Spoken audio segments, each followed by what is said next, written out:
అమ్మగారికి మరొకసారి నా వందనాలు, నా ధన్యవాదాలు చెప్పుకుంటున్నానండి. నా పేరు ఏ కుమారి.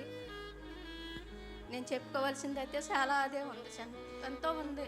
నేను పుట్టి పెరిగిందే ఇదే ఊరు అనుకున్నాను. 30 సంవత్సరాలు అవుతుందండి మేము ఊరు వచ్చి.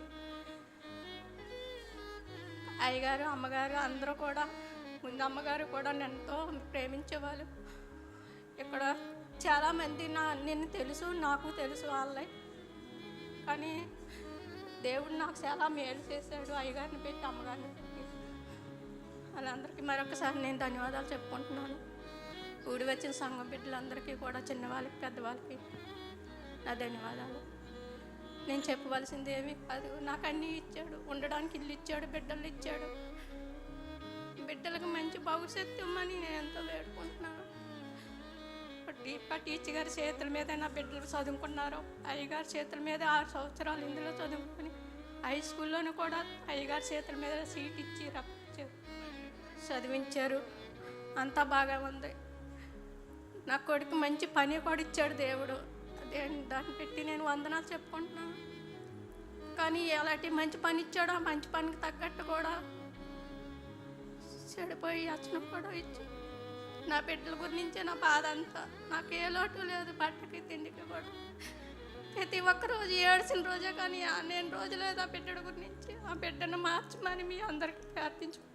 ఆ దేవుడికి కూడా నేను వందనాలు తలపని చెప్పుకుంటాను. ఇప్పుడు కూడా 3 రోజులు అవుతుంది నా బిడ్డడు తిండి ఎక్కడ తింటున్నాడు, ఎక్కడ ఉంటున్నాడు.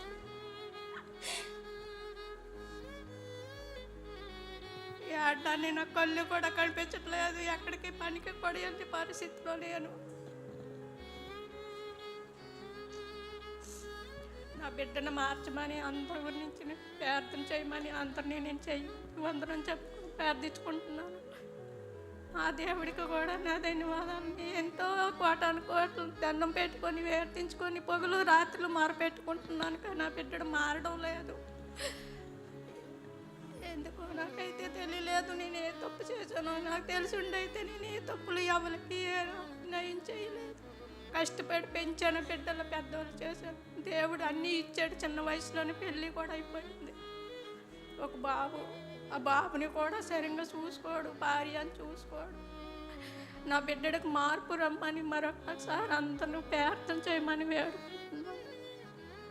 ఈ చిన్న ప్రార్థన ఆలకించమని మరొకసారి మీ అందరికీ ధన్యవాదాలు చెప్పుకుంటున్నాను.